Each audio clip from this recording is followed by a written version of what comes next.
ஆண்டவர் எங்கே போக சொன்னார்? மலைக்கு போக சொன்னார். லோத்து இப்போ கடைசியாக எங்கே வந்துட்டான்?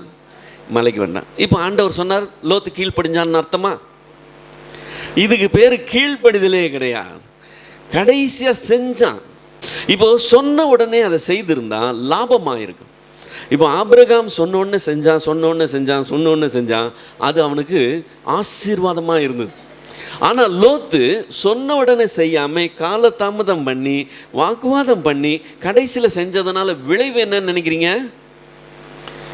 அவன் மனைவி வர வழியிலே உப்பு தூண் ஆயிட்டா, அவன் குடும்பம் கெட்டு போகுது. அவன் குடும்பத்தில் ஒரு நீதிமானுடைய வீட்டில் என்ன நடக்கக்கூடாதோ அது நடந்து அவனுடைய சந்ததி அருவருப்பான சந்ததியாக உருவாகுகிறத நம்ம பார்க்குறோம்.